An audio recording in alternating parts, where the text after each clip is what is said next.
A very good day to all of you, and today again I have come over here with you people with very good and interactive class, and that is for IT. Last class है IT का, काफ़ी important, काफ़ी सारी चीज़ें हम लोगों को आज बस रिवाइज कर लेना है। हर चीज़ है हमारे पास सारे के सारे नोट्स हैं, हमारे पास सारे के सारे क्वेश्चंस हैं, इंपॉर्टेंट क्वेश्चंस हैं। हम लोगों को उन सभी क्वेश्चंस पर थोड़ा सा ध्यान देने की ज़रूरत है, और इसके बाद हम लोगों को पूरे साल, पूरे सेमेस्टर आईटी की तरफ नहीं देखना है। तो ध्यान रहे, एक बार काम और सालों भर आराम। तो इसके लिए जो है आज मैं आप लोगों के पास कई सारे क्वेश्चन, मैं 15 क्वेश्चन पहले भी करके आप लोगों को मैं पिछले बार दिखा चुका हूं। टुडे अगेन हम लोग जो है आज कुछ इंपॉर्टेंट क्वेश्चन जो बच गए थे उसको हम लोग कर लेंगे, और उसके बाद उसको करने के बाद हम लोग जो है कुछ नए प्रॉब्लम्स अगर समय मिला तो उसको भी कर लेंगे। कुछ जितने भी आपके पास नोट्स हैं वो नोट्स के अलावे इस क्वेश्चंस के जो इंपॉर्टेंट क्वेश्चंस है उसके पीडीएफ भी आपके पास जाते रहे हैं, और पूरा लक्ष्य परिवार आपके साथ जुड़ा हुआ है। हम लोग सभी लोग आपके एग्जामिनेशंस के अच्छे होने की कामना करते हैं। All the very best and let's start. आज जो है हम लोग what do you mean by Unix shell, ये क्वेश्चन है जो आ सकता है। शेल क्या है, शेल के कमांड्स क्या होते हैं। तो शेल एक्चुअली क्या है कि शेल हम लोग उसे कहते हैं जो कि विंडोज़ में जब भी हम लोग एक्चुअली विंडोज़ को जिस तरीके से एज एन इंटरफेस हम लोग यूज़ करते हैं, उसी तरीके से यूनिक्स भी एक ऐसा इंटरफेस है जिसके द्वारा हम लोग कमांड्स देते हैं, और कमांड्स देने के बाद हमारे कंप्यूटर में वो चीज़ें दिखती है। तो जो कंप्यूटर है वो आखिर ऑपरेटिंग सिस्टम को अपने पास रखता है, ऑपरेटिंग सिस्टम को अपने साथ कंटिन्यू करता है, ताकि आगे का जो काम है, जो आगे का इंटरैक्शन है सिस्टम के साथ यूज़र का, वो चीज़ पूरा हो सके। तो यहाँ पर जो हमारे पास शेल है वो साफ साफ कहता है, once you have understood the level of Windows you might then consider exactly how the interface with computer to execute the basic Unix commands. तो यहाँ पर हम लोग बेसिक यूनिक्स कमांड्स को ध्यान में रखते हैं, और बेसिक यूनिक कमांड्स के जरिए ही हम लोग सारी चीज़ों को यहाँ पर काम करेंगे। बेसिक यूनिक्स कमांड्स जो हम लोग कहते हैं वो कुछ नहीं है, शेल को एक्सप्लेन कर देना है। ये देखिए, what do you mean by Unix shell, shell को एक्सप्लेन कर देना है और उसके डिफरेंट कमांड्स को।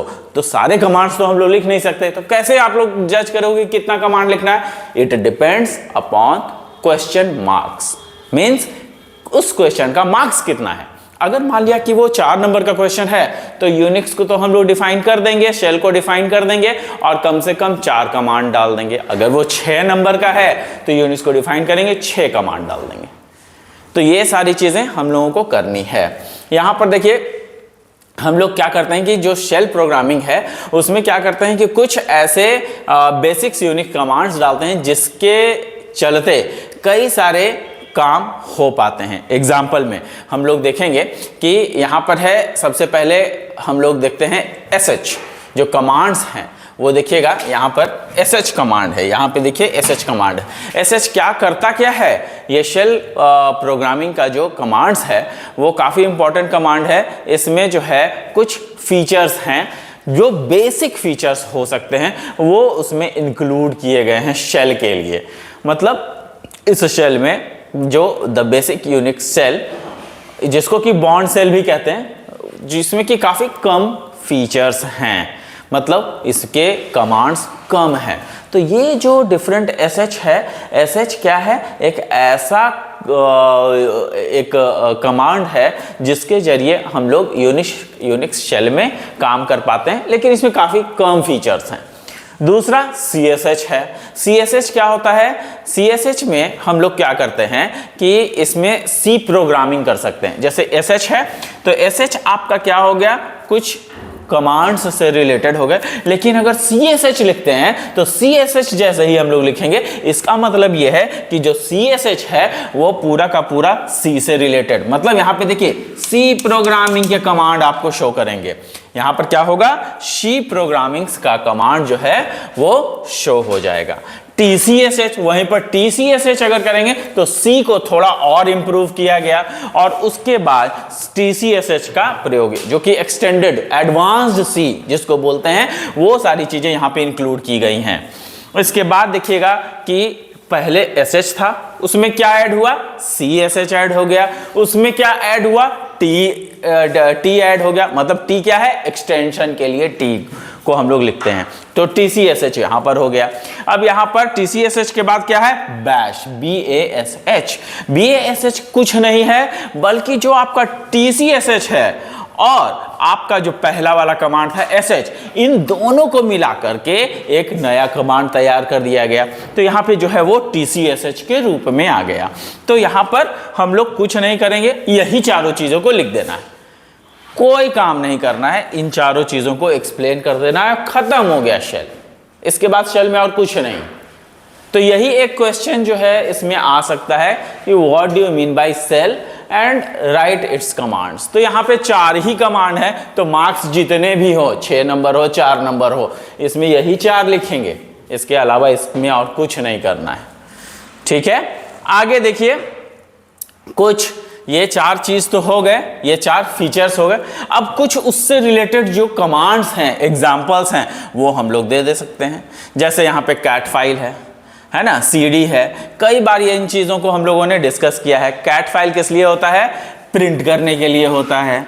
CD क्या होता है, डायरेक्टरी चेंज। डायरेक्टरी का मतलब हम लोग पहले भी डिस्कस किए हैं। डायरेक्टरी चेंज कैसे कर सकते हैं, डायरेक्टरी चेंज जब आप करते हैं तो आपका जो डायरेक्टरी चेंज होगा वो किस तरीके से होगा, डायरेक्टरी चेंज, जब डायरेक्टरी चेंज होगा इसका मतलब यह है कि इसका फोल्डर चेंज होगा। मतलब फोल्डर, डायरेक्टरी का मतलब क्या होता है, फोल्डर होता है। तो ये आपका सबसे बड़ा पॉइंट यहाँ पे हो जाएगा कि यहाँ पे डायरेक्टरी फोल्डर के लिए है। CP कॉपी कमांड है ना, इसको याद रखना है कि भैया CP कॉपी के लिए, CD चेंज डायरेक्टरी के लिए, तो इन सब चीजों को याद रखना है। यहाँ पे LS है, LS किसके लिए है, LS इज फॉर लिस्ट, है ना, LS किसके लिए है, लिस्ट के लिए है। तो ये सारी चीजें जो है हम लोग करेंगे। मेक डायरेक्टरी, डायरेक्टरी बनाना है तो उसको क्या करेंगे, MKDIR यहां पे है। फाइल, मूव फाइल, तो MV, है ना। तो ये कई छोटे छोटे से। अब यहां पर हम लोग देखें कि अच्छा 4 नंबर का है तो 4 मार्क्स का है तो 4 ही एग्जाम्पल लिखेंगे। अगर 6 मार्क्स का है तो 6 एग्जाम्पल देंगे, दैट्स इट, कुछ नहीं करना है। और ये काफी स्कोरिंग है, एक क्वेश्चन है, इसमें कहीं नंबर कटता उठता है नहीं। अगर मान लिया डायरेक्टरी रिमूव करना है तो RMDIR करेंगे। That is really beautiful that you are getting marks with only with some commands. छोटे छोटे कमांड्स लिखने, मार्क्स पूरा का पूरा मिलना है। तो यहां पर ये चीजें ध्यान में देनी है। नेक्स्ट क्वेश्चन की तरफ अगर हम लोग मूव करते हैं तो नेक्स्ट क्वेश्चन में देखिए आपका है VI editor. VI editor, VI का मतलब होता है व्यू एडिटर, है ना। तो यहाँ पे VI एडिटर है। VI एडिटर को हम लोग कैसे करते हैं, तो यहाँ पे VI एडिटर क्या होता है वो पहले डिफाइन कर देना है ना। VI, इसी का एक इम्प्रूव्ड वर्जन भी आया था, VIM बोलते हैं उसको, तो उसको क्या बोलते हैं, व्यू इम्प्रूव्ड, है ना। तो यहाँ पे VI एडिटर जो है वो क्या है, there are many ways to edit files in Unix. Unix के फाइल्स को हम लोग एडिट कर सकते हैं।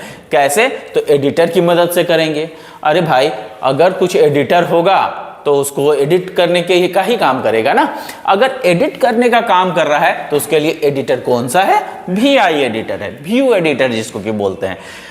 हमारे पास कई सारे ऐसे एडिटर्स होते हैं जो कि विंडोज में हैं। विंडोज में कौन कौन सा एडिटर है, विंडोज में एडिटर है कौन कौन सा है, तो जैसे कि आपका MS वर्ड एक एडिटर है, आपका नोटपैड एडिटर है, वर्डपैड एडिटर है। उसी तरीके से यूनिक्स में क्या है, VI एडिटर है ना, जिसको कि व्यू एडिटर भी बोलते हैं। अब यहाँ पे हम लोग ये भी देखेंगे कि यूनिक्स का जो एडिटर है उसके क्या क्या कुछ स्टैंडर्ड जो उसके जो एक स्टैंडर्ड यूनिक्स में व्यू होता है उसमें क्या क्या फीचर्स होते हैं, तो वो यहाँ पे हमने लिस्ट कर दिया है कि भाई ये क्या क्या कर सकता है। तो it usually available for in all the flavours, मतलब यूनिक्स का जितना भी वर्जन है उन सब पे काम करेगा। कौन सा? VI एडिटर काम करेगा। दूसरा क्या है? It's implementation is very similar across the board, मतलब जितने भी आपका यूनिक्स के सिस्टम हैं उन सबों पर बहुत अच्छे से अगर कोई काम करता है तो वो व्यू एडिटर है, जो कि VI एडिटर बोलते हैं। ये ज़्यादा यूजर फ्रेंडली है। देखिए यहाँ पे मैंने लिखा है ज़्यादा है, यूजर फ्रेंडली है, तो यूजर फ्रेंडली होने के कारण काफ़ी अच्छा होता है। You can use VI editor to edit existing file और क्रिएट न्यू फाइल। तो यहाँ पे हम लोग व्यू फाइल को एडिट भी कर सकते हैं और क्रिएट भी कर सकते हैं। आपने क्वेश्चन देखा होगा, क्वेश्चन में क्या लिखा है? Right it's different commands for creating and opening और रीड ओनली फाइल। तो यहां पे हमें क्रिएट भी करना है, तो क्रिएट कैसे करेंगे?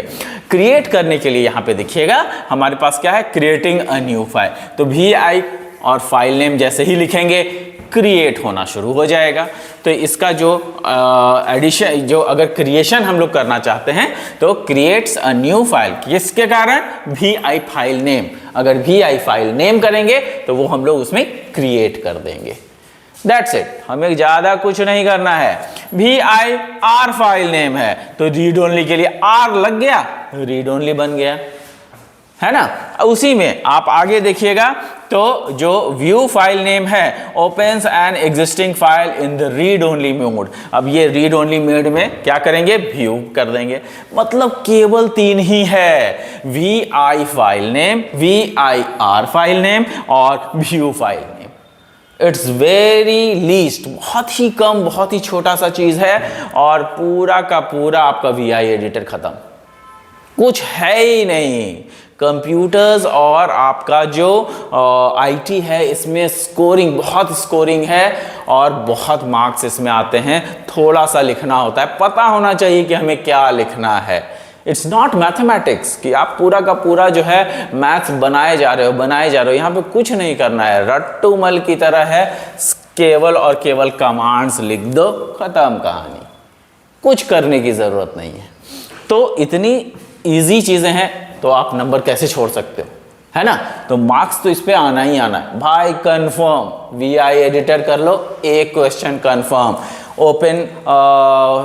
ओपन ऑफिस कर लो, एक क्वेश्चन कंफर्म। तो इसलिए जो है ये सब छोटे छोटे टॉपिक्स हैं, काफी। जो बड़े बड़े टॉपिक्स थे वो हमने कर लिए। जो बड़े टॉपिक्स हैं आपके वो क्या क्या थे? वो सबसे पहला टॉपिक था आपका इंटरनेट, है ना, और उससे नेटवर्क वगैरह वाली चीजें पूरी थी। दूसरा सॉफ्टवेयर।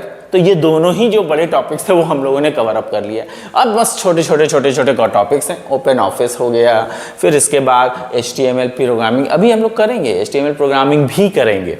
अब यहाँ पर देखिएगा it's open an existing file name है। अब इस फाइल नेम में जो हम लोग व्यू करते हैं वो यहाँ पर व्यू फाइल नेम लिखते हैं, जिसके कारण हम लोग रीड ओनली मोड में चले जाते हैं।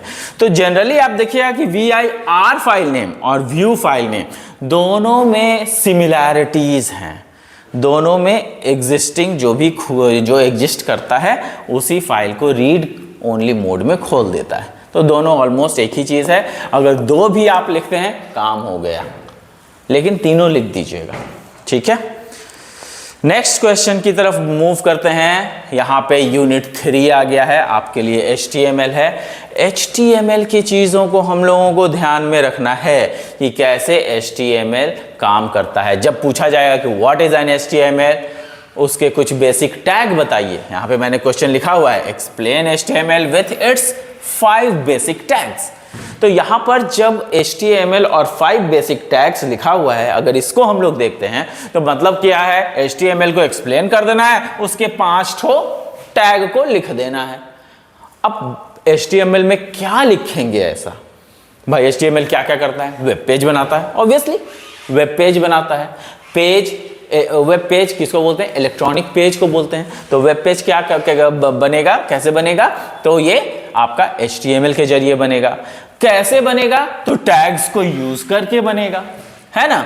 तो यहां पर HTML जो है किस लिए होता है? तो हाइपरटेक्स्ट मार्कअप लैंग्वेज के लिए होता है। देखिए यहां पे मैंने लिखा भी होगा कहीं, हाँ, HTML stands for hypertext markup language.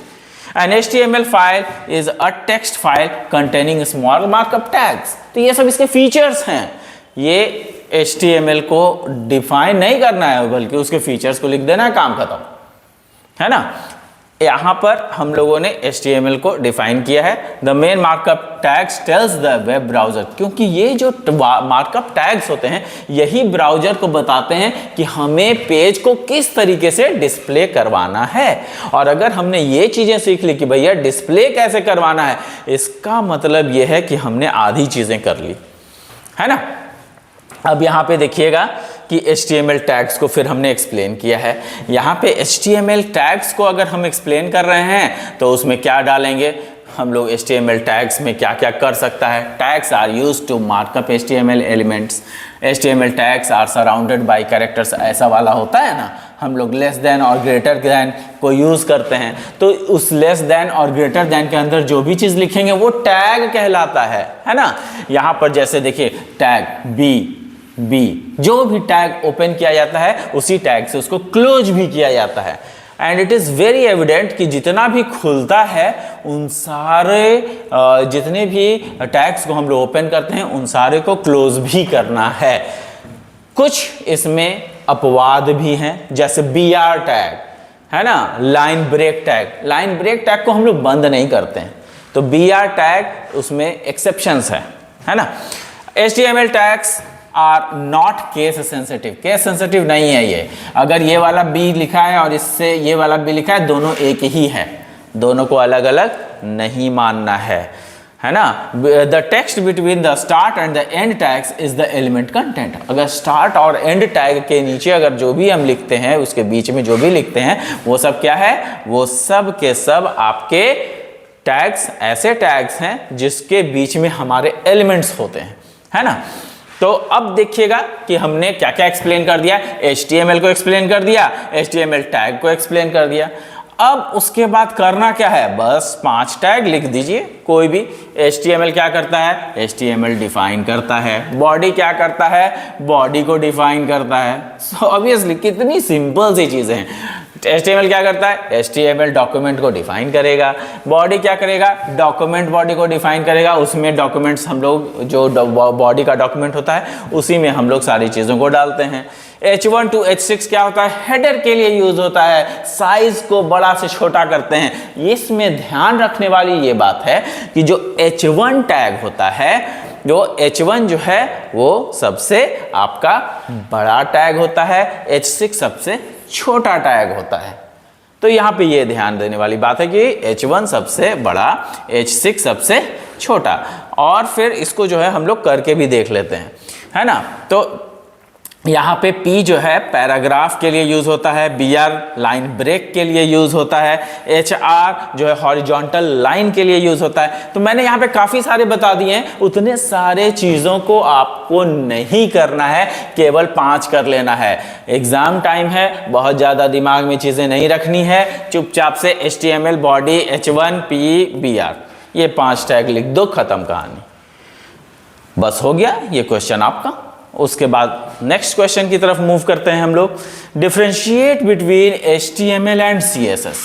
ये क्वेश्चन आता है कि CSS क्या है, ये भी एक क्वेश्चन आता है। लेकिन फिलहाल चूंकि हम लोग अभी HTML पढ़े हैं तो हम लोग HTML और CSS को किस तरीके से डिफरेंशिएट करते हैं वो हम लोग यहाँ पे कर लेते हैं। देखिए HTML है, CSS है। HTML एक छोटा रूप है, CSS उसी का बड़ा रूप है, जिसमें कि HTML टैग्स को ही यूटिलाइज किया जाता है। HTML को ही हम लोग उसमें यूज करते हैं, बड़े प्रेम से यूज करते हैं HTML को। और यहाँ पे HTML और CSS के बारे में बताया गया है। HTML क्या है? मार्कअप लैंग्वेज है जो कि डिस्क्राइब करता है स्ट्रक्चर वेब पेजेस को, है ना। वहीं पर जो आपका CSS है वो क्या है? वो एक स्टाइल शीट है। क्या है? Style sheet, cascading style sheet बोलते ही हैं उसको। तो ये कैस्केडिंग स्टाइल शीट है। मतलब कैस्केडिंग का मतलब क्या होता है? एक के ऊपर एक, एक के ऊपर एक। तो इसमें क्या होता है कि कई सारी चीजें एक के ऊपर एक बनाई जा सकती हैं। एग्जाम्पल, एक प्लेन पेज है, उसके ऊपर हम लोग टेक्स्ट लिखते हैं, उसके ऊपर हम लोग इमेज डालते हैं, उसका बैकग्राउंड बदल देते हैं, उसके जो टेक्स्ट है टेक्स्ट का कलर चेंज कर सकते हैं। कई सारे ऐसे काम हैं जो हम लोग CSS के द्वारा करते हैं और हम लोग उसको काफ़ी अच्छे से इसको हम लोग देख सकते हैं। तो यहाँ पे HTML is the markup language that describes the structure of the web page. यहाँ पे जो स्टाइल शीट है वो क्या है? It describes the presentation and design. याद रखना है, प्रेजेंटेशन एंड डिजाइन जहाँ पे रहेगा, जो कि देखने में भैया बढ़िया लगने वाला है। किसके कारण? CSS के कारण। HTML में टैग्स तो है, काफ़ी चीज़ें हैं इंपॉर्टेंट, लेकिन इसमें जो है वो फील नहीं है, लुक एंड फील जो है इसमें बहुत बढ़िया नहीं हो पाता है। तो उसके लिए हम लोग CSS का प्रयोग करते हैं। तो ये डिफरेंसेस है। We can not use the structure format in HTML syntax. Structure format इसमें नहीं हो पाता है ना, जैसा कि हम लोग CSS में करते हैं। It is independent of HTML। यहाँ पर ये जो CSS है वो HTML पर डिपेंडेंट नहीं है, बट यहाँ पर जो है HTML डिपेंडेंट है, क्योंकि HTML में सारा काम नहीं हो सकता है, जबकि CSS में सारा काम हो सकता है। इसीलिए CSS HTML पे डिपेंडेंट नहीं है और HTML जो है वो CSS पर डिपेंडेंट है। तो ये सब दोनों चीज़ें याद रखनी है। अब आगे अगर मूव करते हैं तो देखिएगा, it is for web page structure and content. इसमें वेब पेज और कंटेंट बनाने के लिए HTML ज़्यादा प्रयोग करता है। जनरली जो प्रेजेंटेशन का काम होता है, डिजाइनिंग एंड प्रेजेंटेशन का, वो CSS में करते हैं। HTML uses tags that are surrounding the content of any web page element. HTML ऐसे टैग्स को यूज़ करता है जो कि पूरे कंटेंट में, पूरे पेज में जहाँ पर भी जितने भी एलिमेंट्स हैं उसको वो दर्शाता है। लेकिन यहाँ पर क्या होता है, यहाँ पे CSS में हम लोगों ने पढ़ा था, सेलेक्टर्स होते हैं, प्रॉपर्टीज होते हैं और बाद में उसकी वैल्यूज भी डालते हैं। तो उसके कारण क्या होता है कि हमारा जो सिंटैक्स है वो बहुत छोटा हो जाता है, काफ़ी स्मूथली चलता है हमारा CSS। तो it consist of selectors that are declared using block of statements. तो यहाँ पे सेलेक्टर्स का प्रयोग करते हैं ताकि हम लोगों का जो HTML, जो CSS का जो टैग्स है वो अच्छे से इसमें इनबिल्ट हो पाए। We use it mainly to develop the basic content of the web page। Basic content, अगर छोटा मोटा कंटेंट डिस्प्ले करना है तो HTML को यूज़ करेंगे। अगर खूब बढ़िया स्टाइल बनाना है, फॉर्मेट्स देना है, उसमें वेब लेआउट्स करने हैं तो हम लोग CSS का प्रयोग करेंगे। HTML has a lot of community support that helps to utilize different web pages structure। अब यहाँ पर देखिएगा कि HTML जो है वो क्या है, कम्युनिटी सपोर्ट है जो कि हेल्प और यूटिलाइज करता है डिफरेंट वेब पेजेस को एक साथ करने में। बट यहाँ पर क्या है, यहाँ पर जो है बहुत बड़ा कम्युनिटी बना सकते हैं वेब पेजेस का। एक वेब पेज दूसरे वेब पेज से कनेक्टेड, दूसरा वेब पेज तीसरे वेब पेज से कनेक्टेड। तो वो सारा चीज़ हम लोग किस में कर सकते हैं, CSS में कर सकते हैं। तो ये सारा CSS की खूबियां हैं जो कि डिफरेंशिएट करता है HTML से। तो यहां पर काफी पॉइंट्स हमने लिख दिया है। देखिए, CSS is better than HTML। CSS क्यों है बेटर, ये आपका क्वेश्चन में था, है ना। ये क्या था आपका क्वेश्चन में था, क्वेश्चन में आपका था कि CSS बेटर क्यों है। अगर CSS बेटर है तो वो क्यों है। तो यहाँ पे जो CSS है वो आपका देखिए क्यों बेटर है। यहाँ पे बेटर पहला ये इम्प्रूव कर देता है। किस चीज़ को इम्प्रूव करता है, तो ये इम्प्रूव करता है कई सारे चीज़ों को, है ना। ये देखिए, ये it improves the speed of the website. Website का जो पेज है उसको इम्प्रूव करने में हमारी मदद करता है। तो ये काफ़ी बढ़िया चीज़ है कि भाई वेबसाइट है उसके चीज़ को इम्प्रूव कर रहा है, इम्प्रूव करने में हमारी मदद करता है। तो it improves the speed and website of the pages. क्यों? क्योंकि एक ही टाइप का टैग हमेशा बार बार अगर हम लोग यूज़ करते हैं तो बार बार यूज़ करने से क्या होता है कि जो हमारा टैग है वो बार बार लिखने की ज़रूरत नहीं पड़ती है CSS में। तो CSS कम ही कोड में अच्छा फीचर्स हमें दे देता है। It is compatible with multiple devices. CSS her type का जितना भी बहुत सारे डिवाइसेस पर ये चल जाता है। मतलब ये कि हम लोग अगर लैपटॉप पे चलाएं, लैपटॉप पे चलेगा, टैबलेट पे चलाएंगे, टैबलेट पे चलेगा, स्मार्टफोन में चलाएंगे, स्मार्टफोन में चलेगा। काफ़ी डिवाइसेस हैं जिस पर ये चल जाएगा। मेंटेनेंस इजी है इसका, easy to maintain. It provides more attributes, तो यहाँ पे जो है एट्रीब्यूट्स बहुत ज़्यादा हैं। मतलब कहने का मतलब कि यहाँ पर फंक्शनैलिटी CSS के बहुत ज़्यादा हैं, जिसके कारण हमारा CSS काफ़ी अच्छा हो जाता है ना। नेक्स्ट क्वेश्चन है, right a set of HTML tags for creating a simple website including background image. अब यहाँ पर देखिए, यहाँ पे कहता है कि भैया एक वेबसाइट बना लो, वेबसाइट बनाओ। क्या क्या है उस वेबसाइट में? तो भैया एक वेबसाइट बनेगा जिसमें कि कम से कम आपको एक टेबल बनाना है, बैकग्राउंड इमेज लगाना है। तो भैया यहाँ पे मैंने लिख तो दिया है, ये आपका पूरा प्रोग्रामिंग है। अब ये प्रोग्राम करता क्या है ये देखने के लिए हम लोगों को थोड़ा सा जो है जाना पड़ेगा प्रोग्रामिंग पार्ट में, है ना। यहाँ पे मैंने प्रोग्राम तो लिख दिया है, लेकिन ये प्रोग्राम कर क्या रहा है ये कैसे पता चलेगा आपको? तो देखिए, सबसे पहले समझने की कोशिश कीजिएगा, इसके बाद इसको मैं रन करा के भी दिखा दूंगा आपको, है ना। माई फर्स्ट वेब पेज, ये टाइटल में आ जाएगा। टाइटल कहाँ होता है? ऊपर में टाइटल होता है ना, वो टाइटल में आ जाएगा। बॉडी बीजी कलर क्यान, तो ये जो सियान जो है वो बॉडी का बीजी कलर, हमने बैकग्राउंड कलर सियान दे दिया। H1 अलाइन सेंटर, अब जो है देखो माय फर्स्ट वेब पेज को हम प्रिंट करा रहे हैं, और किस में करा रहे हैं? H1 में, जो सबसे बड़ा वाला है ना। तो H1 में प्रिंट कराएंगे माय फर्स्ट वेब पेज।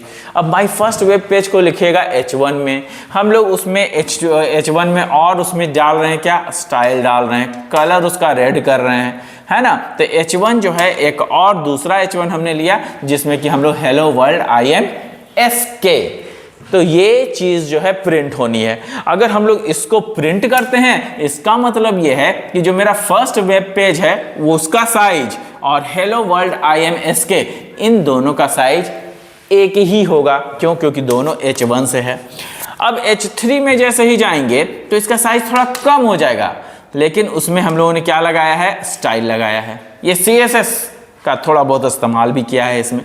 तो स्टाइल लगा दिया, कलर लगा दिया, ब्लू, डंगर ब्लू जो है उसका कलर है। तो I am a good boy, ये जो पहले लिखाएगा, इसमें बीच में BR टैग भी है। तब BR टैग होने के कारण क्या होगा? सबसे पहले आई एम अ लिखाएगा, उसके बाद नीचे वाले लाइन ब्रेक होगा, उसके बाद गुड बॉय लिखाएगा, और सब की साइज H3 में होगी, और वो भी किस में लिखाएगा? डोंगर ब्लू में लिखाएगा। तो ये सारा चीज़ हम लोगों ने इसमें किया है। ये छोटा सा आपका प्रोग्राम देखने में बहुत बड़ा लग रहा है, लेकिन काफ़ी काम इसमें किया हुआ है, इसीलिए ये इतना बड़ा लग रहा है ना। तो यहाँ पे P स्टाइल है, मतलब पैराग्राफ का स्टाइल है।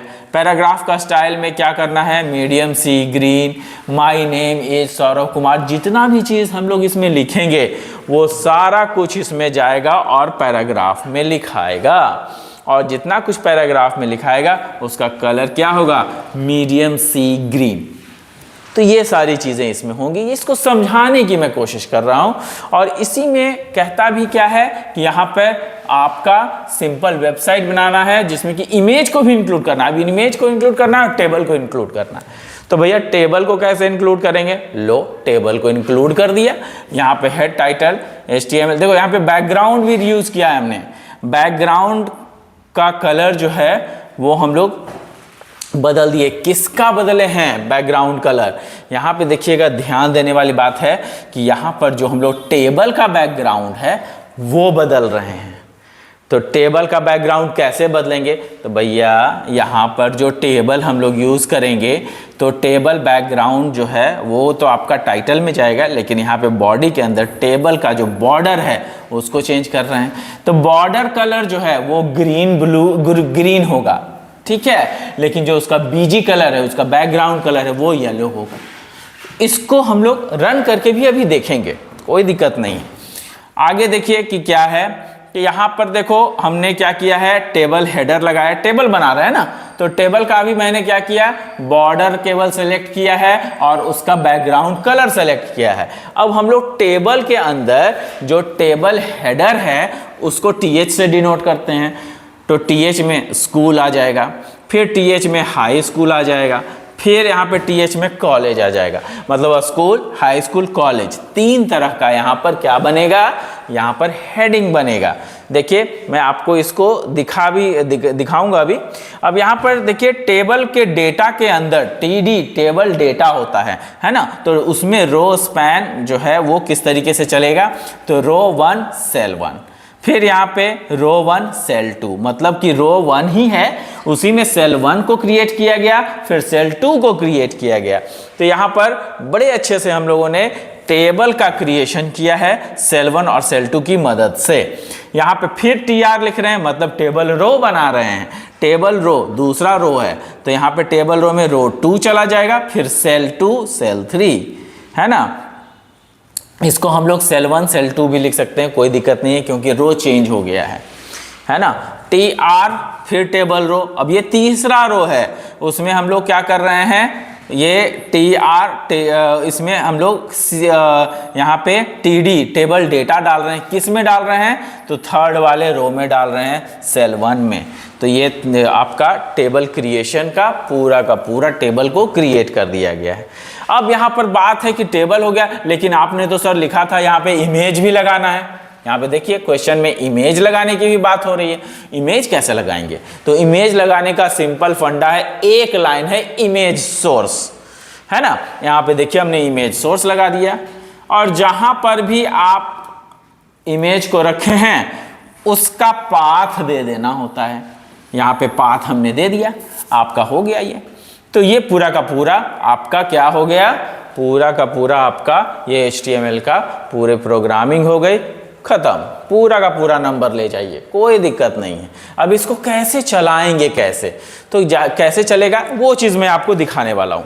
यहाँ पे आराम से आप लोग सभी लोग बढ़िया से देखिए कि किस तरीके से हम लोग इस प्रोग्राम को कर सकते हैं, है ना। सेम प्रोग्राम है जिसको हम लोगों ने, मैंने इसको किया हुआ है। अब ये सेम प्रोग्राम को जो है हम लोग किस तरीके से करेंगे, यहाँ पे देखिए मैं आपको दिखाने वाला हूँ। HTML प्रोग्राम्स के अंदर यहाँ पे देखिए web page with image and table, ये चीज़ है। अब ये देखिए इसका पूरा का पूरा जो है हमने आपको यहाँ पे शो कर दिया है।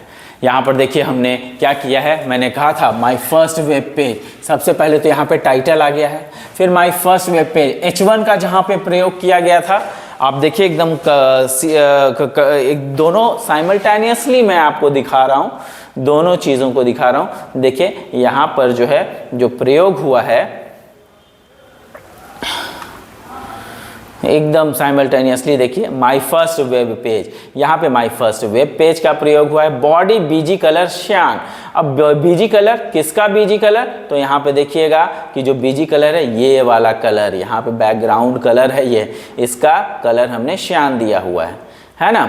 इसके बाद फिर से आगे बढ़ते हैं। इसके बाद दिया हुआ है क्या, alignment set my first web page को कहाँ रखना है, सेंटर में रखना है। तो यहाँ पे सेंटर में रखना है, तो सेंटर में रखने के लिए हम लोग क्या करेंगे, ये देखिए हम माय फर्स्ट वेब पेज जो है वो सेंटर में आ गया है ना।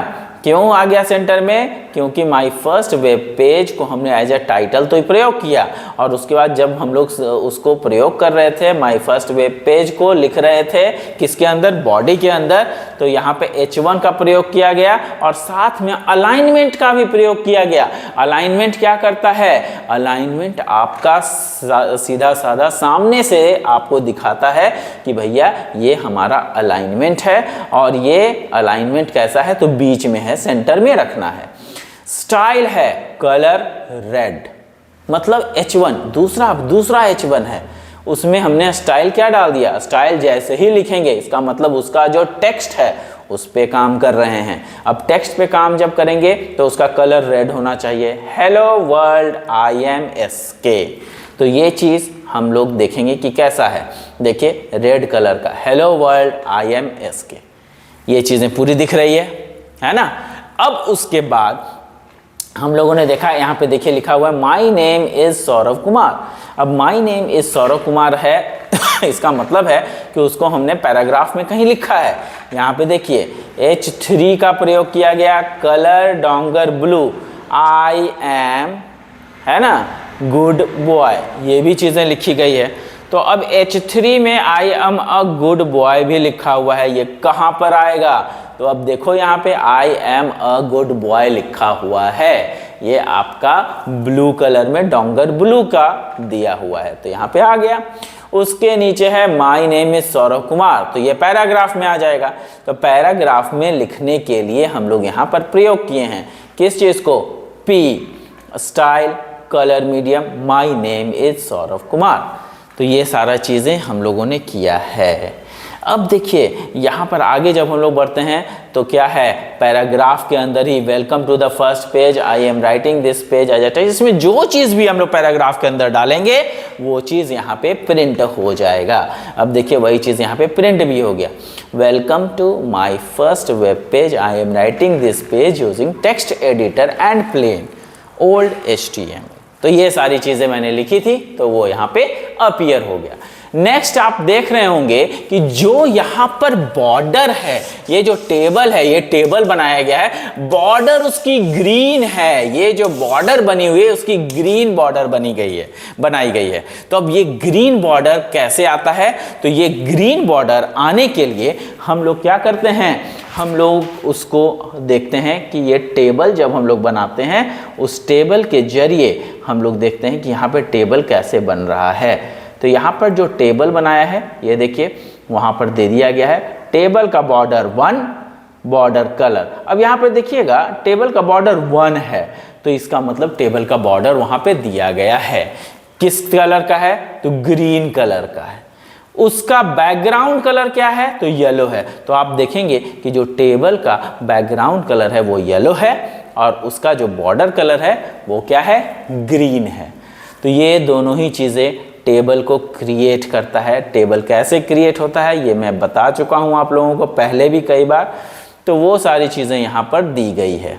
यहाँ पे आगे अगर देखेंगे तो ये टेबल क्रिएशन है। पहले हम लोग क्या करते हैं कि रो क्रिएट करते हैं, उसके अंदर टेबल डेटा डालते हैं। यहाँ पे देखिए हमने टेबल हेडिंग भी डाला है। अब टेबल हेडिंग यहाँ पे हमने डाला है स्कूल, हाई स्कूल और कॉलेज, ये तीनों चीज़ें डाली है। तो यही चीज़ आपका देखिएगा हेडर में भी है, स्कूल, हाई स्कूल और कॉलेज, ये तीनों चीज़ें शो की गई है। आगे अगर बढ़ेंगे तो रो 1 सेल 1, यहाँ पे हम लोगों ने रो 1 में सेल 1 डाला हुआ है, तो एक रो में सेल 1 डाला हुआ है। तो आगे बढ़ेंगे तो रो 1 सेल 2, रो 2 सेल 2, ये हम लोगों ने सिलेक्शन किया हुआ है, ये डेटा में दिया गया है। तो हमारा जो है ये टेबल एक क्रिएट हो चुका है।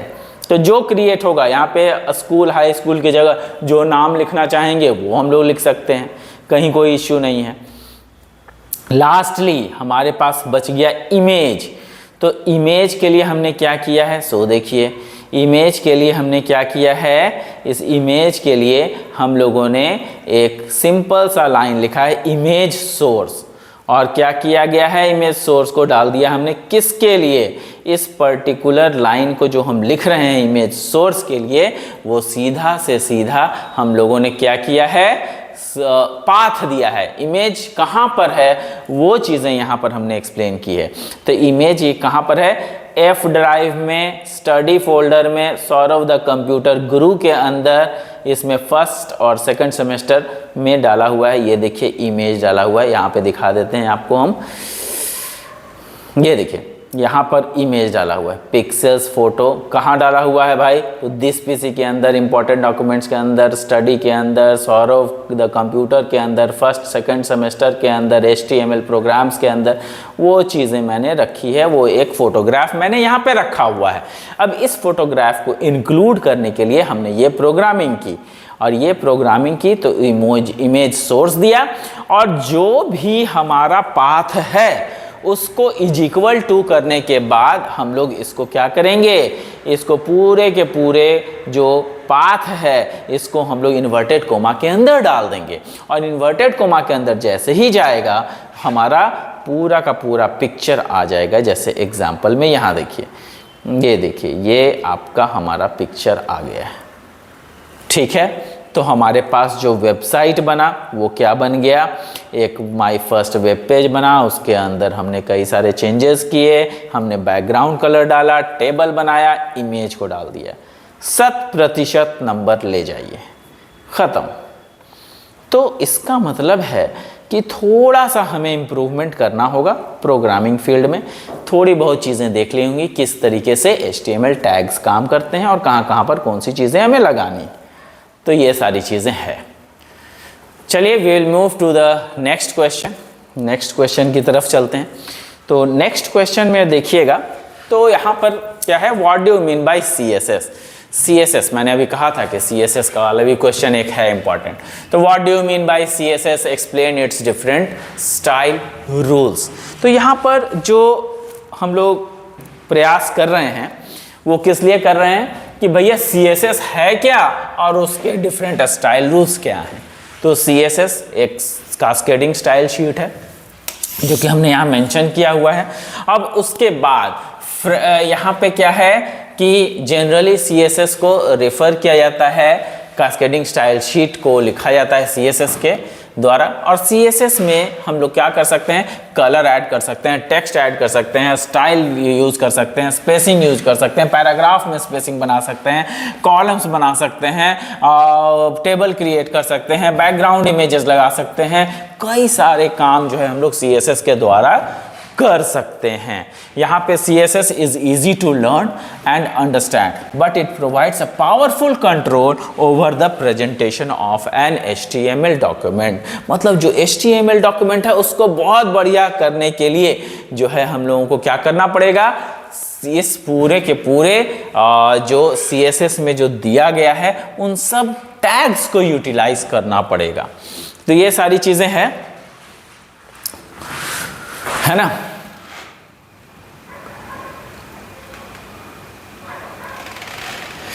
अब यहाँ पे देखिएगा कि ये जो CSS है that is easy to learn and understand and provides a powerful control. तो ये CSS कैसे पावरफुल बनता है, जो HTML टैग है हमारा उसी को बढ़िया प्रारूप दे करके, उसी में कुछ चीज़ें ऐड करके हमारा जो है CSS आपका बन जाता है। तो यहाँ पर CSS को हम लोगों ने एक्सप्लेन कर दिया। अब यहाँ पर सबसे बड़ी बात यह है कि जो CSS है उसमें है explain it's different style rules. अब स्टाइल रूल्स क्या क्या होते हैं, तो मैंने बताया था इसके 3 ही स्टाइल रूल्स हैं, केवल 3।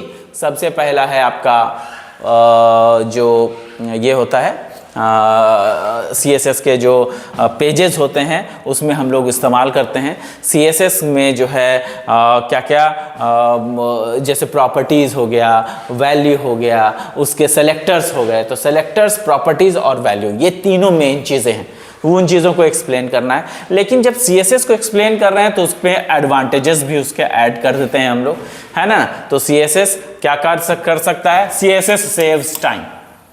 CSS क्या करता है, टाइम को सेव करता है। क्यों, you can write CSS once, एक बार CSS लिख दिया, then reuse the same sheet. उस शीट को हम लोग बार बार यूटिलाइज कर सकते हैं, तो इससे हमारा समय बच जाता है ना। पेजेस लोड फास्टर, तो समय जब बच जाएगा, बार बार एक ही कोड को एग्जीक्यूट अलग तरीके से नहीं करना पड़ेगा, तो पेज भी फास्टर लोड होगा। फिर मेंटेनेंस उसकी इजी है, मेंटेनेंस में कहीं कोई खर्चा है नहीं, आराम से मेंटेनेंस हो जाता है। सुपीरियर स्टाइल्स टू HTML, जो HTML का जो टैग है उससे बेहतर स्टाइल यहाँ पे प्रदान किया जाता है।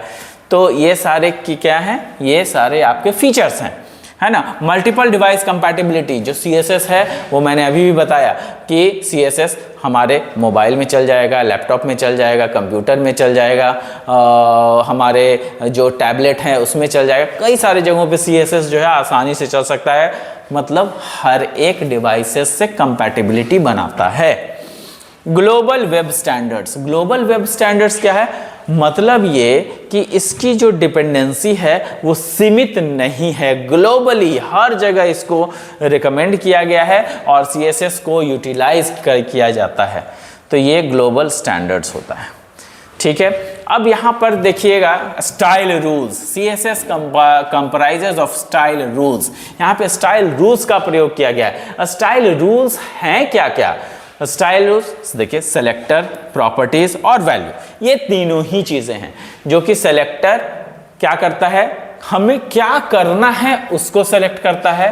प्रॉपर्टीज किस तरीके से सेलेक्ट करना है, उसकी प्रॉपर्टीज क्या डालनी है वो करता है, और उसके क्या वैल्यू होगी, मतलब उसमें हम लोग कौन सा वैल्यू डालेंगे। एग्जाम्पल, इसका जो सिंटैक्स है देखिए, सबसे पहले सेलेक्टर क्या करता है, a selector is an HTML tag which in which a style will be applied, कौन सा स्टाइल अप्लाई करना है उसके लिए हम लोग सिलेक्शन करेंगे। This could be any tag, कोई भी टैग इसमें हम लोग इंक्लूड कर सकते हैं। प्रॉपर्टी क्या करता है, a property is a type of attribute of HTML tag, जिसको कि हम लोग बहुत ही बढ़िया से इसको एट्रीब्यूट को हम लोग डालते हैं। All the HTML attributes can be converted into CSS properties, जितना भी HTML का जो प्रॉपर्टीज है वो जितना भी एट्रीब्यूट्स है HTML का, वो सारा का सारा CSS में हम लोग डाल सकते हैं। वैल्यूज़ क्या है, तो भैया जो वैल्यू हम लोग सेलेक्ट करेंगे, जो भी प्रॉपर्टी हम लोग सेलेक्ट करेंगे उसी का वैल्यू है। सेलेक्टर जो सेलेक्ट किया उसी का प्रॉपर्टी है, प्रॉपर्टी जो सेलेक्ट किया उसी का वैल्यू। तो यहाँ वैल्यूज जो है वो प्रॉपर्टीज को असाइन होता है। जैसे एग्जांपल, कलर प्रॉपर्टी है तो कलर प्रॉपर्टी में क्या डालेंगे, उसकी वैल्यू डालेंगे। कौन सा वैल्यू है, ग्रीन, रेड, ये सब वैल्यू है, लेकिन कलर जो है उसका एक प्रॉपर्टी है ना। तो यहाँ पे एग्जांपल भी मैंने दिया है, इसका पहले सिंटैक्स देखिए, सेलेक्टर लिखते हैं, फिर कर्ली ब्रैकेट के अंदर प्रॉपर्टी लिखते हैं और उसकी वैल्यू को दिखते हैं।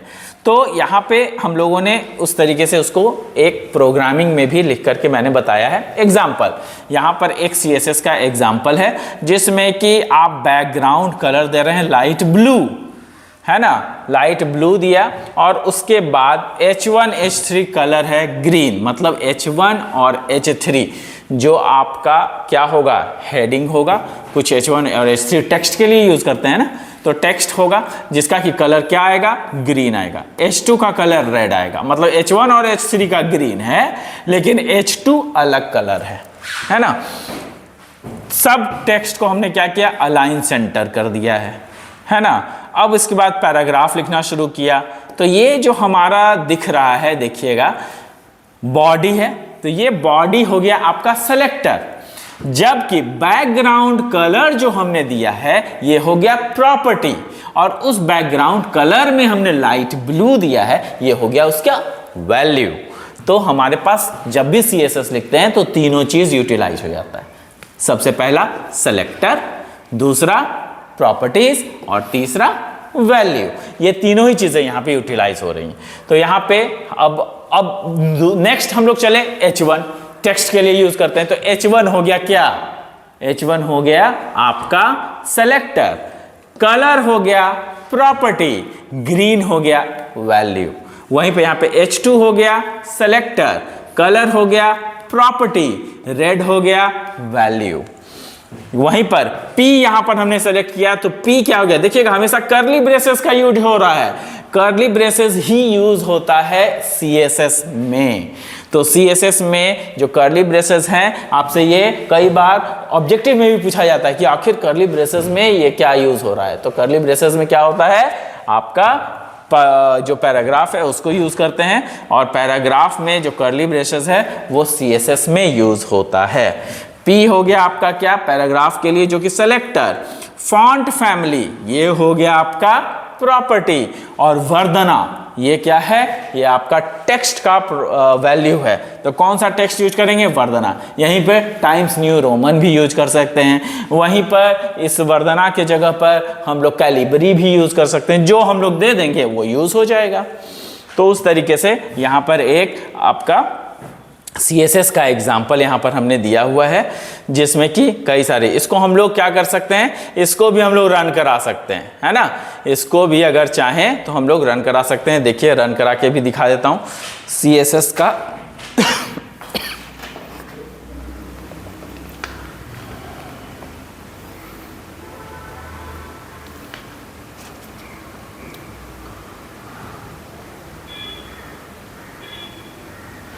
ये देखिए CSS का हमने उसी चीज़ को, उसी एग्जाम्पल को हमने यहाँ पर कई तरीके से लिखा है, जो कि हम लोग सेलेक्ट कर सकते हैं।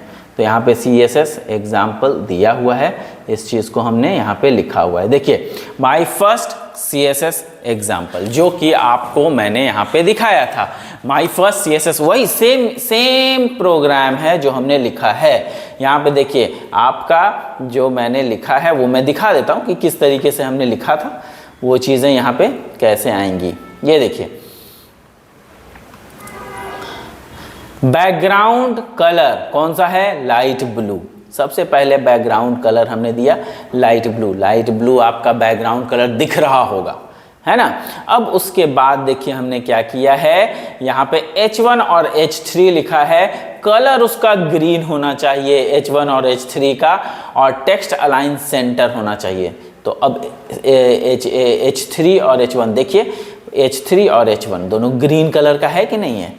तो ये चीज़ जो है H1 और H3, देखिए ये H3 है और ये H1 है, जबकि H2 का कलर क्या हमने दिया है, रेड दिया है। तो H2 का जो कलर है वो रेड यहाँ पर आपको शो भी हो रहा है।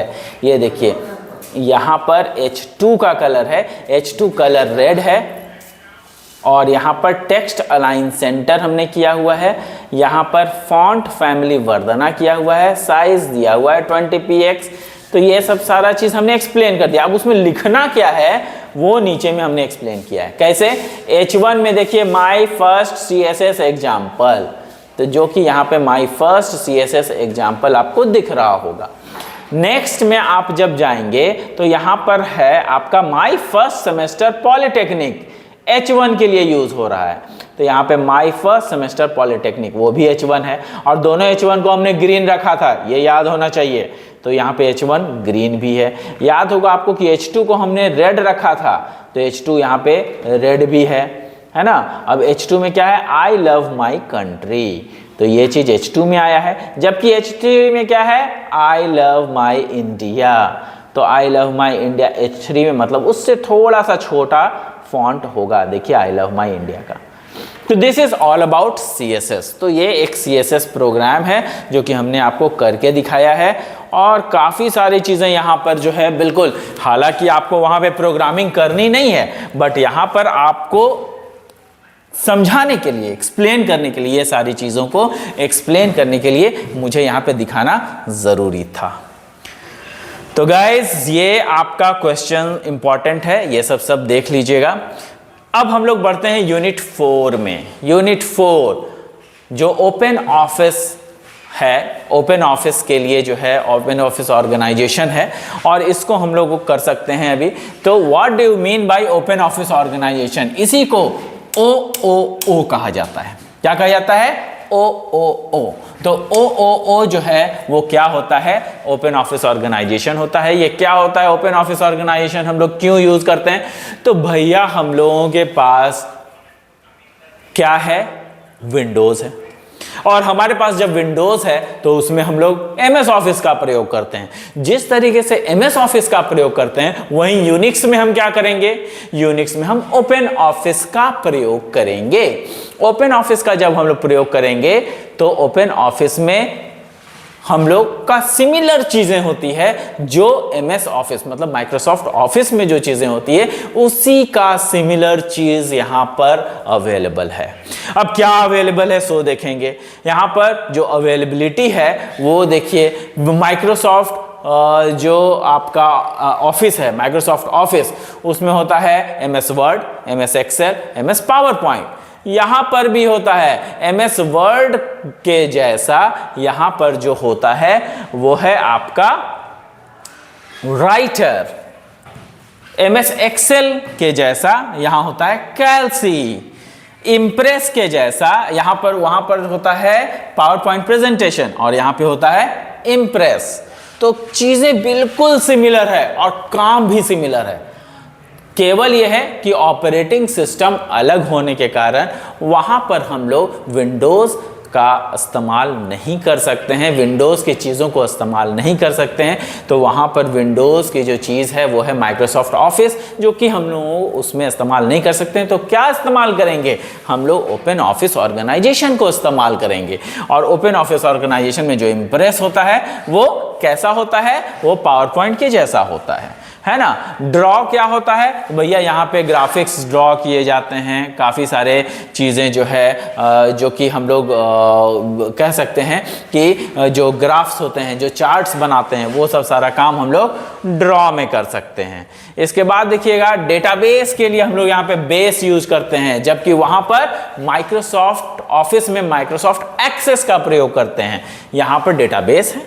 यहाँ पे मैथ फॉर्मूला एडिटर, मान लिया कि मैथ्स जो है हमारे पास होता है, integration, differentiation, dough by dough x, ये सब का इस्तेमाल करना है, तो ये सब का इस्तेमाल मैथ फॉर्मूला एडिटर के जरिए किए जाते हैं। तो यहाँ पर जो है ये इसके जरिए किए जाते हैं, और वहाँ पर math.h जो मैथ होता है, वो मैथ, वहाँ पर भी मैथ एप्लीकेशंस अलग से इंक्लूड किए जाते हैं। तो वहाँ पर मैथ फंक्शन वहाँ पर भी होता है, विंडोज़ में भी, और यहाँ पर यूनिक्स में मैथ फॉर्मूला एडिटर होता है। तो कई सारी चीज़ें हैं, तो यहाँ पर ये चीज़ें हम लोग देख लेंगे कि क्या क्या है। तो ये ओपन ऑफिस बड़ा ही सिंपल चीज़ है। ओपन ऑफिस में कुछ नहीं करना है। ओपन ऑफिस एक ऐसा स्टैंडर्ड ऑफिस है जिसमें कि हम माइक्रोसॉफ्ट ऑफिस के जैसा प्रयोग, सिंपल ऐसे ही लिखना है, माइक्रोसॉफ्ट ऑफिस के जैसा हम लोग प्रयोग कर सकते हैं। इसमें एमएस वर्ड के जगह पर राइटर होता है। जिस तरीके से विंडोज़ में हम लोग एमएस ऑफिस में हम लोग प्रयोग करते हैं एमएस वर्ड को, उसी तरीके से हम लोग यूनिक्स में प्रयोग कर सकते हैं ओपन ऑफिस के द्वारा राइटर को।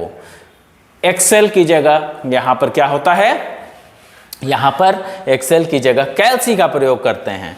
यहाँ पर जो आपका इम्प्रेस होता है, वहाँ पर आपका पावर पॉइंट होता है, तो यहाँ पे इम्प्रेस होता है। तो इस तरीके से चीज़ों को यहाँ पे आप एक्सप्लेन करेंगे। राइटर के बारे में लिखेंगे, भैया राइटर किस लिए यूज़ होता है, तो भैया बुक, रिपोर्ट्स, न्यूज़लेटर, ये सब बनाने के लिए, डॉक्यूमेंटेशन के लिए यूज़ होता है राइटर। कैल्सी किस लिए प्रयोग होता है, तो चार्टिंग बनाने के लिए, डिसीजन मेकिंग फीचर्स के लिए, कुछ हम लोग अगर मान लिया कि कैलकुलेशन करना है तो उसके लिए कैल्सी है ना। तो बहुत ज़्यादा चीज़ें एक्सप्लेन करने की ज़रूरत नहीं है। मैंने यहाँ पे इसलिए एक्सप्लेन किया है कि ज़्यादा अगर पढ़ेंगे तो दो दो पॉइंट भी याद रहेगा, एक एक पॉइंट भी याद रखेगा तो लिख देंगे। अगर मैं एक ही पॉइंट दूंगा तो पता चला वो भी पॉइंट आपने मिस कर दिया, इसीलिए मैंने यहाँ दो दो तीन तीन पॉइंट हर में लिख दिया है। तो आपको ये ध्यान देना है कि आप एक एक दो दो पॉइंट भी लिखते चले जा रहे हैं तो आपका काम हो गया है। यहाँ पे मैंने ज़्यादा लिखा है, ज़्यादा लिखना आपको नहीं है, कोई ज़रूरी नहीं है ज़्यादा लिखना, आप एक एक दो दो पॉइंट भी लिखेंगे काम चल जाएगा।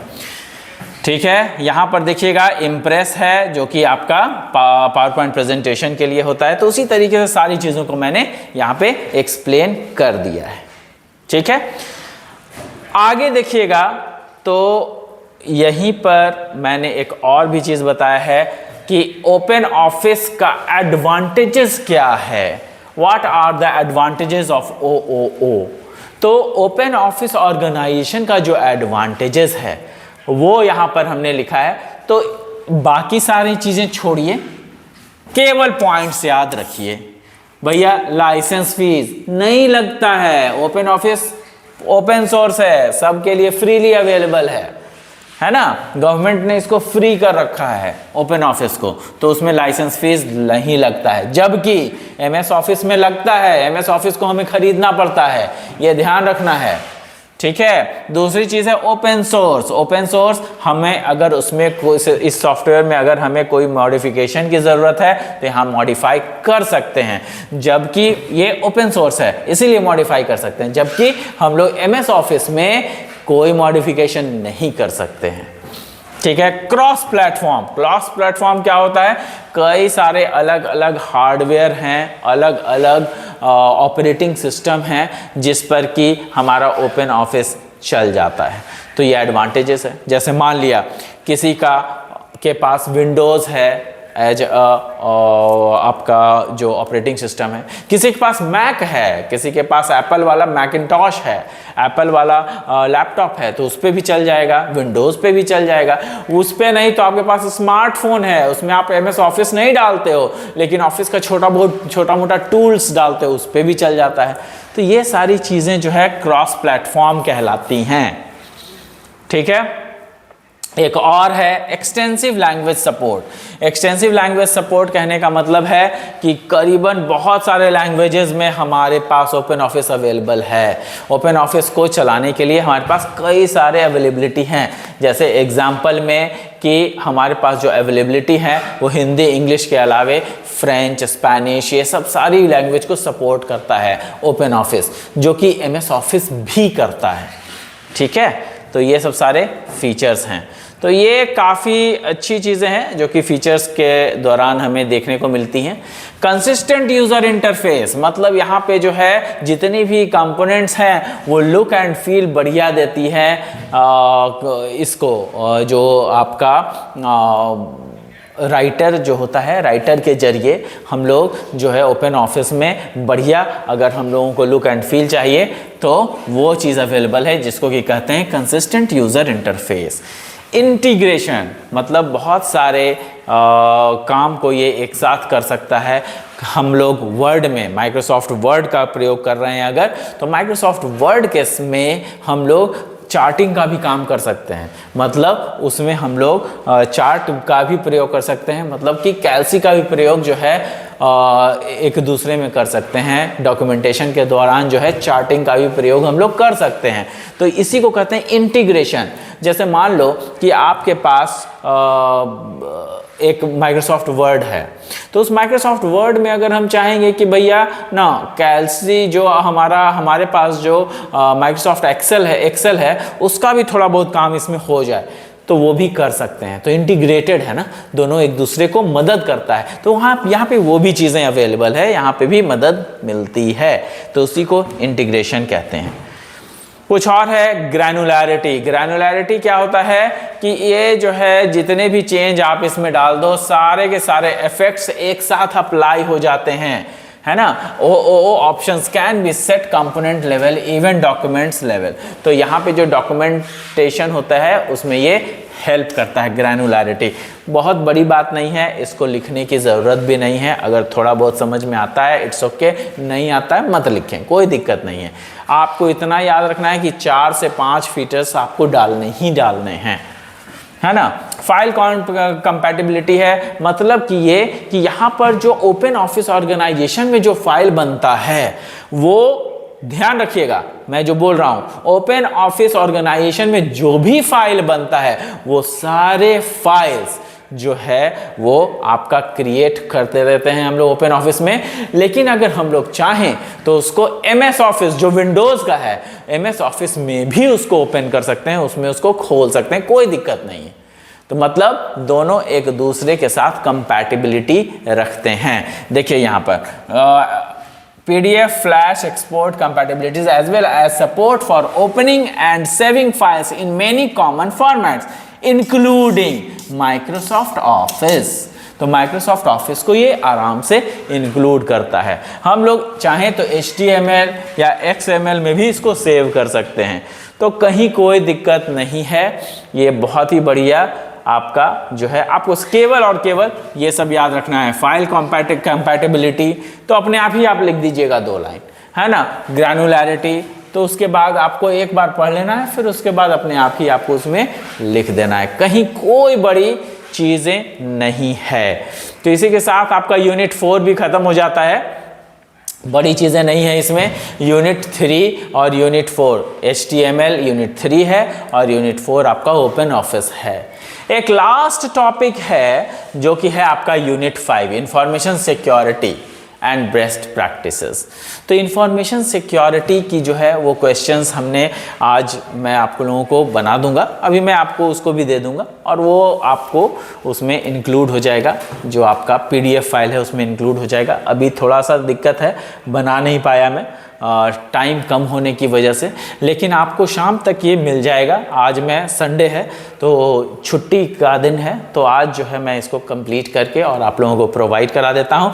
तब तक के लिए आप लोगों को पहले से क्वेश्चन जो गए हुए हैं इसको आप लोग पढ़ें, इसको समझें। दिक्कत होती है आई एम देयर, आप मुझसे पूछ सकते हैं, मेरा फ़ोन नंबर सब जगह अवेलेबल है, कोई दिक्कत नहीं है। मैं आपको फ़ोन पे भी बता दूंगा, सारी चीज़ें आपके पास अवेलेबल है।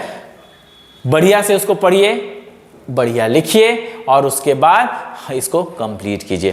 Thank you, thanks a lot and will meet after the exams, और हम लोग ये देखेंगे कि आप लोगों का एग्जाम्स कैसा गया है। Thank you, bye bye, take care, have fun and all the best.